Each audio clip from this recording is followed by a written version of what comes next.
Do members of the panel have questions to ask any one of our wonderful speakers? Dr. Pan? And I know that one of the big issues that was addressed in this panel was really about educating, and particularly in more disadvantaged communities and low-income communities. I guess, and this, certainly this hearing's focused on how do we develop the teaching workforce, but at the same time, I guess what I want to just touch on is that in terms of trying to help support teachers and have the best teachers in those communities, the students themselves often have many needs, and asking that a teacher address all of them themselves, to me, is somewhat problematic. And so maybe you can touch a little bit on the kind of supports that, you're a teacher, you identify there's an issue with the student, you're trying to teach them, but they're not ready to learn. Your ability to then connect them with other people who can help them do that. Say, in fact, I carried a bill to try to get a mental health professional and a school nurse in every school, right? So that if they had a health issue, that 20% children have some kind of chronic health issue. Certainly mental health, we have a whole body of literature that's coming out on toxic stress in children. How would that help actually in terms of potentially actually not both the effectiveness of the teacher in terms of readiness to learn, and also in terms of actually even teacher retention, being able to have that support system in the school to help teachers so they're not feeling like they have the whole burden on themselves while they're trying to teach the entire class. I'll take a stab at it. So I served as a Senior Director of Family and Community Engagement for schools in Watts, South Los Angeles, and Boyle Heights for 7 years. And there was this conversation about a comprehensive schools model approach where you are providing supports and wraparound services to support those students. And I think that should be done. I think we can think about how we can leverage what exists in communities to strengthen classrooms. But I will say this, and I think this is important. Strengthening communities and strengthening classrooms aren't mutually exclusive. I mean, we can do both at the same time. Meaning we can provide an extensive wraparound supports model while we're really thinking about how we improve instruction in the classroom. And oftentimes those things seem to be at odds or pitted against each other, and I think that's not the case. If we are going to close achievement gaps, I think it's going to be important that we address poverty and address instruction. The only other thing I'll say is, and I think this is important, that, we're not asking educators, to your point, to fix poverty. We're asking educators, how do you educate students living in poverty? And that is important, and it's challenging, and we need to address that issue as well. Anyone else want to respond to the question? Okay, any other questions? Senator Hancock? Yeah, I would agree that we have to do both, and how we get our community support systems like health and other things into our schools, I think is very, very important, as well as how we focus on the individual classroom. But I have a question about class size. In listening to all these presentations today, it occurred to me that in a certain way, it's all about time. How does a teacher have time to prepare the coursework for the next day, to read all the papers if you're a high school English teacher, to be a mentor, to be mentored if you're a beginning teacher, to have time out for peer support and consultation with other teachers. And a lot of it seems to come back to how many students you're responsible for and how many students you can really get to know as a human being. So how do you all look at the impact of class size, particularly as it impacts the amount of time in a day that a teacher has to focus on the art of teaching, if you will? Let me just say, class size is important. It doesn't really matter that there's a body of research papers that run the continuum about whether class size has an impact or it doesn't have an impact. The fact is, all of us sitting in this room right now know that when we have a relationship with somebody and we have the opportunity, we actually see them and we know their name and we know a little bit about their personal history or know a little about them personally, that we have an impact on that relationship. Teaching and learning is a relationship. And if in a classroom when a teacher has a large number of students, parents don't have a great deal of confidence about how much time their child got attention from that teacher. But they feel a great deal of confidence when the number of students and the number of desks they see in those classrooms actually decreases over time. I left the classroom just as class size reduction was being implemented in my district. And the district made a purposeful decision to begin the class size reduction in kindergarten through grade 2. I taught third grade. And I taught the only third grade at the site where I was. So my class size swelled from 35 to over 50. So when parents were in their second grade classes looking at those 15 little people in their room and came to my classroom to see what their their child's teacher was going to be in third grade, let me just say they weren't impressed. So class size has a sustained effect on a number of ideals about creating norms for teaching and interaction in the classroom, not just because of the number of papers the teacher has to grade, but the number of opportunities to individualize instruction, the number of opportunities to create small group instruction, and to do other things other than focus on moving people around the room. But the sustained effect of class size reduction also changes the norms of interaction among the students who have the benefit of the socialness and the social interactions they are allowed to have among themselves as students. Think about the experiments scientists do with animals in looking at and understanding overpopulation and how the aggressive behavior manifests itself. Well, the same thing is true in classrooms. There's a reason why student interactions become increasingly negative over time and have more serious impacts in larger high schools and larger communities. There's a reason why people in high schools focused on smaller learning communities to put the idea or create the idea of community. But that's artificial. Community develops in opportunities and in classrooms where students have genuine opportunities to interact. People who have actually done teaching understand that. People who only look at it from the outside looking in think about magnifying the stop-loss ratio and the economic opportunities to save money and to budget. But again, if the focus is on developing human capital, class size reduction should be an automatic and not something as an option. I think to address your question on another level of changing the quality of instruction, you have to change the structure of time in schools. And we give so many examples. We hear about them from Finland or Singapore or various countries that are quite successful in their teaching of students. But those teachers have a lot more time to use to study their craft, to meet together, to plan, to meet with parents, to do some special conferences with students than we build into our schedules in our schools. And so aside from the issue of lower class size, even if you had lower class size, you won't have the structure for the kind of collaboration that we've been encouraging and promoting and the kind of in-depth study of teaching to continuously improve. So time structure in schools needs to change. That's why in listening to the presentations, it occurred to me that they might be connected. How one structures time is also, in a way, a factor of how many human beings you have to juggle.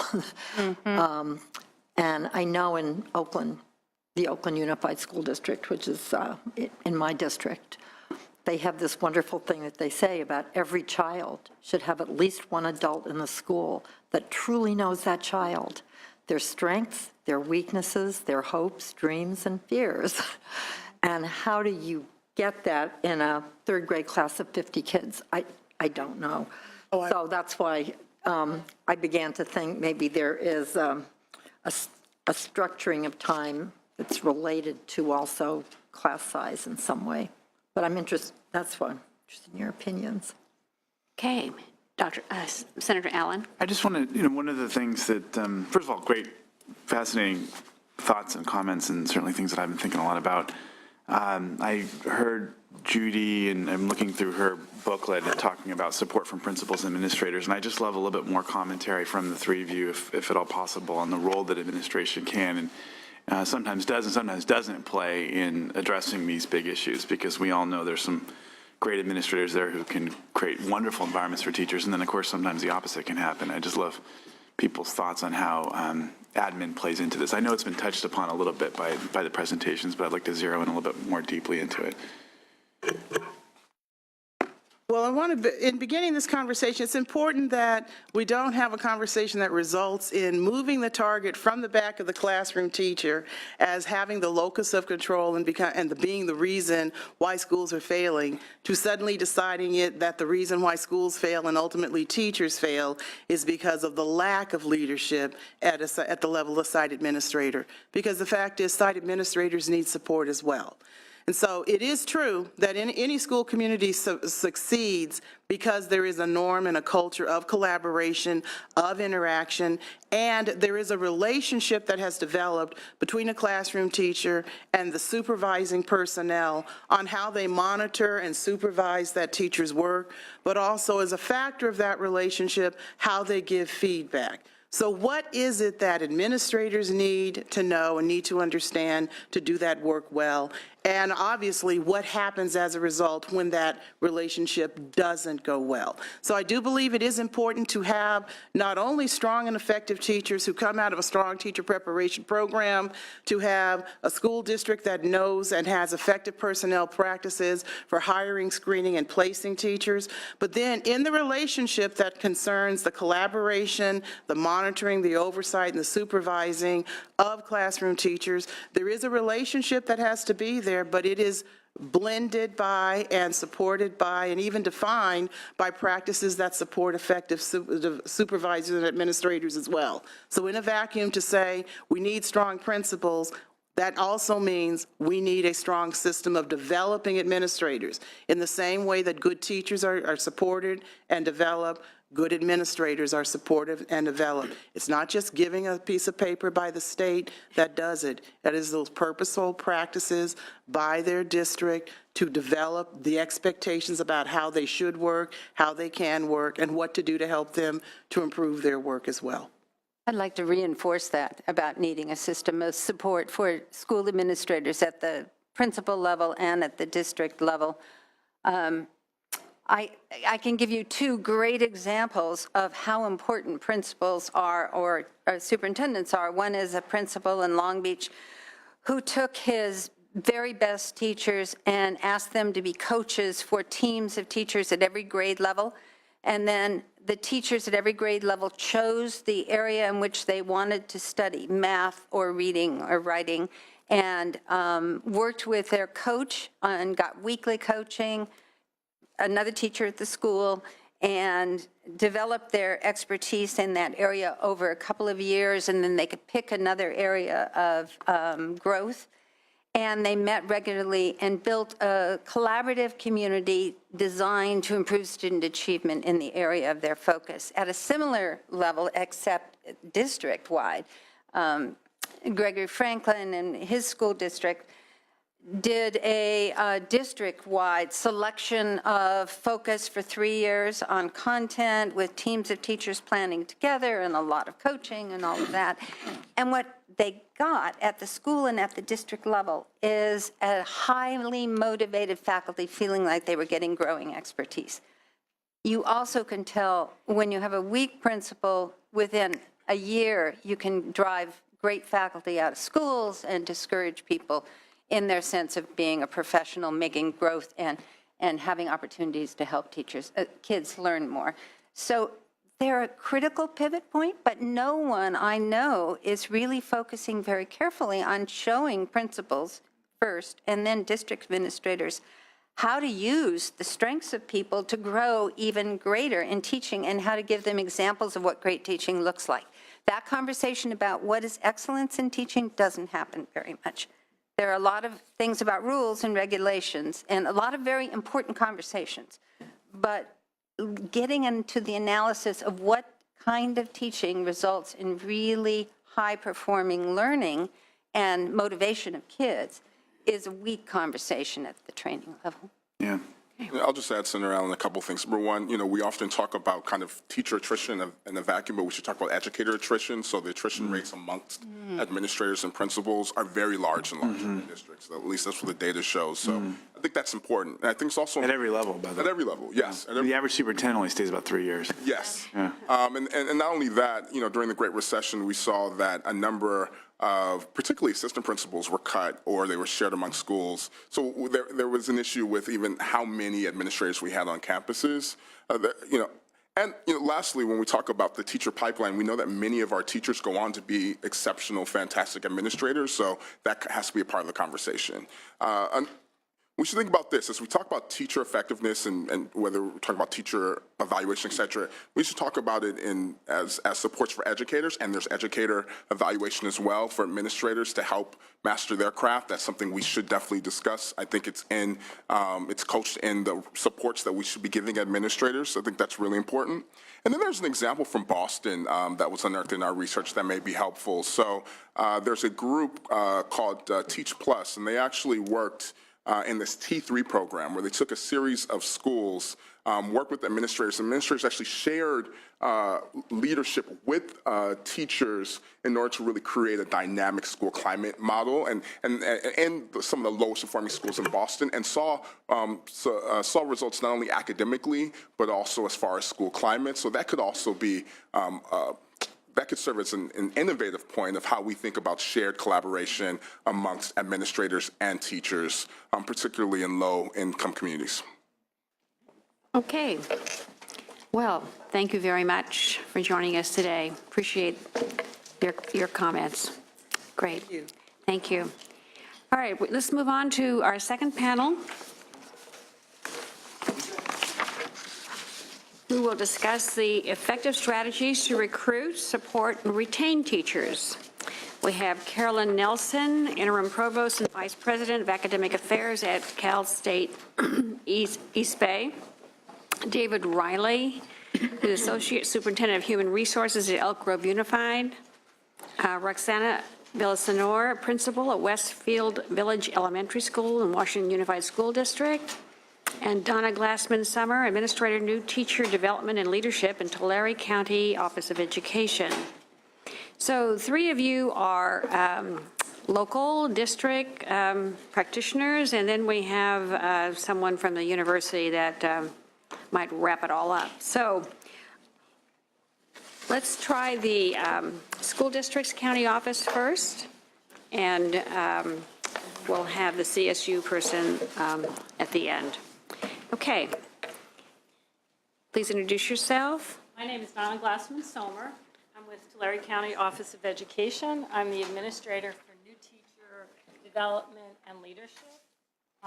Donna, give him the sergeant he'll pass out the materials. Right. Right.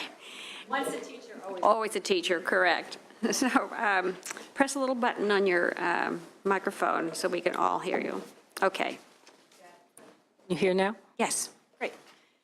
So my beginnings, I'll give you a little background about what we've done with recruitment. And historically, I came from New York City, so I am a transplant. I was educated in New York, came to California, and began teaching in special education and general education. Did a variety of things from being a principal, a special ed director, and then eventually Tulare County was the recipient of one of the large Cal Teach programs for the Central Valley, which went all the way from Ventura County, Kern County, all the way up to Amador County, across to Monterey. We then did that for from 2001 to 2004 and began a series of recruitment grants that were both from the U.S. Department of Education and from the state. We received 2 teacher enhancement grants, teacher quality partnership grant, and the last one was from the state, which was a $2.8 million grant for both recruitment and teacher quality. So for the last 15 years, we've really been involved with recruitment and teacher quality. Of course, in about 2009, we saw that downturn in the recession. Superintendent Vidak was really very supportive in that he recognized this day was going to come, and was trying to help us figure out a way to continue with that infrastructure of that Cal Teach program, and did a lot of local funding that really helped do that, and also had us partner with an alternative certification program.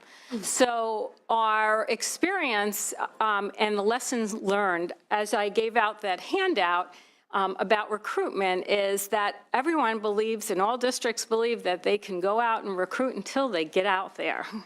And then it really becomes a challenge because our expertise really has been focused on our students.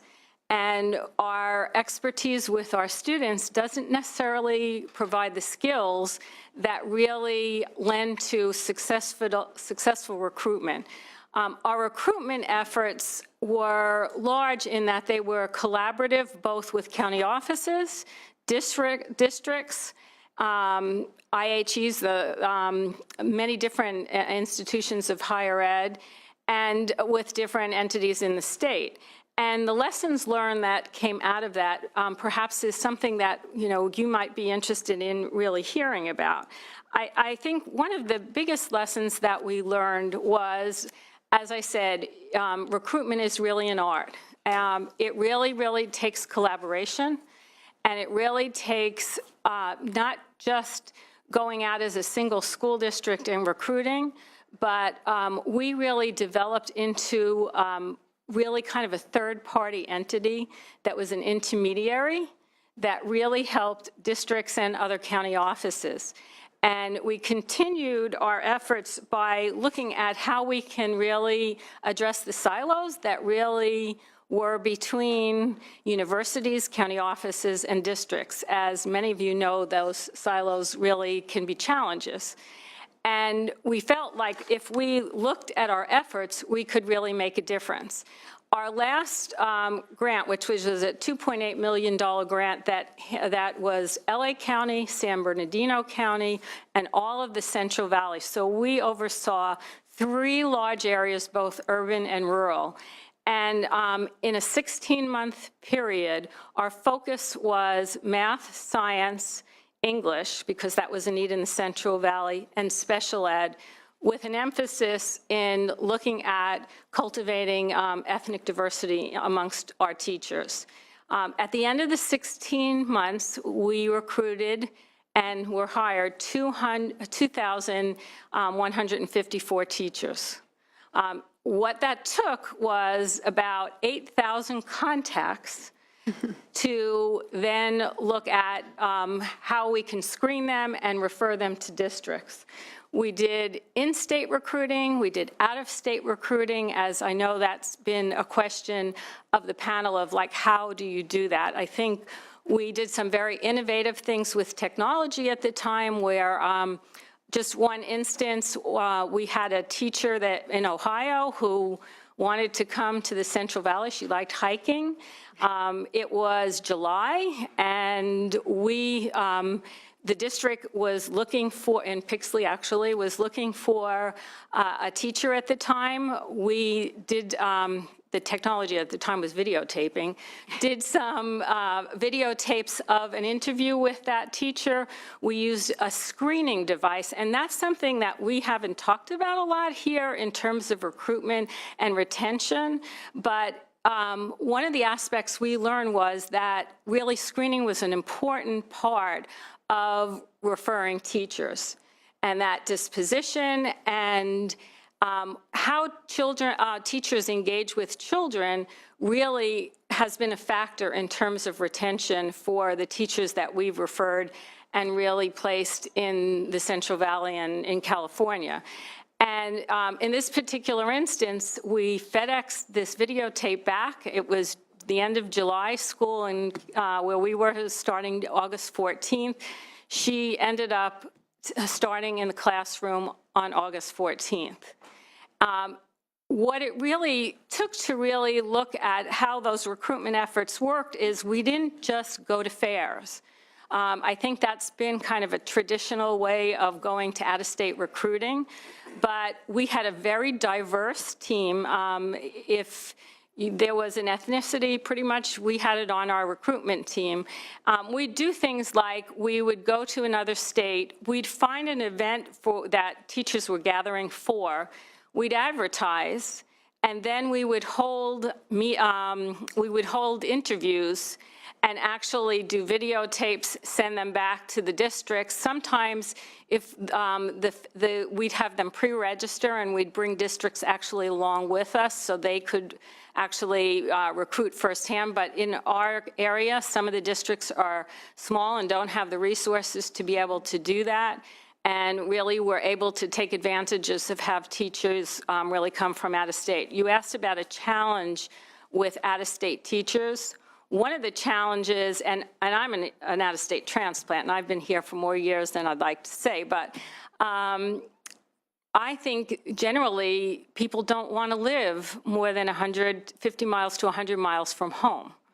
So California is a big state, and when they're coming from places, the Midwest, people love the Midwest. They don't want to leave the Midwest. And so one of the challenges of out-of-state recruiting is the best time, obviously, to recruit is in the wintertime back east because they're looking for the palm trees and the beaches, and they've had enough with winter. But the reality is that a lot of them, if they don't stay, it's because they miss their families. They want to go home. We've thought about doing a teacher match like eHarmony to kind of keep them there, and believe it or not, those kind of things are the things that keep them in California. But what we found is that recruitment takes outreach in many different ways, and it isn't only about going out to recruit, but it's how do we streamline our hiring system, and that part of what we really did as an intermediary was really working with the districts, empowering them into looking at what are the things that they're doing that they can promote their district. We've talked a lot about conditions, and those are the recruiting things that really make a difference when you're talking to a district. If they see that the conditions are such that they're going to grow as a professional, it doesn't matter sometimes how much they're going to make in comparison, but it's really about how they're going to thrive as a professional. And particularly if they were screened well, they have that passion. It's there. And it just needs to be placed and matched. And not every person can be in the same kind of conditions in terms of a school district. So part of the art of also recruiting really looks at how do you examine and match somebody. And as an entity, one of the things that I think helped us really stay alive, even in the worst of times, was that we reached out to our universities, we reached out to our districts, and we said, what do you need? And based on what they needed, we changed how we did things. We changed our recruitment. We do have an alternative certification program. When we started with that program, there were 22 interns. I know that that may not be for some the choice pathway, but for some, it's a fabulous pathway. And a pathway is only as good as the quality of the program. So that was our goal. At 22 interns, we decided we were going to make this a model program. And we didn't necessarily accept everyone into that program, but we really looked at folks that really can thrive. There's about 260 interns to date in that program. And now we have districts coming to us really asking us for our teachers. And the lessons learned in that was we keep asking the districts, we keep having them as a partner. Even when we had our grants, they were with several of the Cal State universities. We had a grant, a teacher quality grant with Cal State Bakersfield, Cal Poly, CSU Monterey Bay, And we looked at what our policies and systems were, and they're very different K-12 than they are through higher ed. And how could we learn from each other? And that partnership really was very, very powerful in doing the work that we did with recruitment. When we would go out and recruit, we would sometimes go into the community, not have them come to us.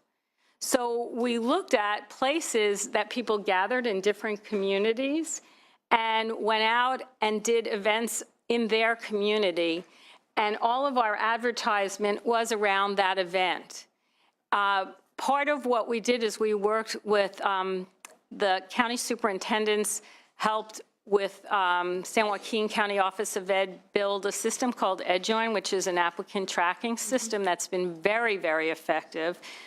It allows us as an entity to refer to districts and have a database that if a district calls us and says, I need a special ed teacher, we could look within our programs, but we can do an all call to everyone that's in that system, which is thousands and thousands of teachers, both in and out of state, and say, we have a great opening, and we can personalize that as much as we want to attract them to come to our schools. And we have some really hard to recruit schools. I mean, Tulare County at times has been compared to Appalachia in terms of poverty. And I think that what we have found is that if we really work not only with the school districts, not only with the IHEs, we've started also an admin program. I would say we've had 4 cohorts. Those 4 cohorts yielded about 20% of our interns. So getting through that intern program, they thrived, they stayed, and they became administrators. And that was the greatest compliment to us, because there's a lot of criticism around alternative certification. But the structure of it in terms of support and mentoring is paramount. And those were the things that we really looked at to focus on. And that even became a recruitment tool, because we spent a lot of time with, it's called Learning Focused Supervision, and it's an improvement model, and it's a coaching model, and it's all about building trust. And as the woman before on the panel talked about building human capacity, that's really what it's about. Just like when we talk about engaging students, it's about engaging our teachers so that they really trust that they're going to be nurtured as a professional. We had flyers in Starbucks, you know, the Terra flyers, Right. like when you're renting a room. We went to faith-based organizations, and that's what really yielded our success. And we've continued to do that even in times where it was thin. And now that it's emerging again, Tulare County has classrooms that are still not filled with credentialed teachers. We have more emergency credentials than I think I've ever seen in my career. So now what the need is helping those districts in taking those emergency permit folks and moving them into a pathway that fits for those individuals, be it a traditional program or an alternative certification program, where we have generally brought in people from other sectors because they couldn't go through a traditional program because they couldn't stop out from work. Thank you, Donna. We need to move on.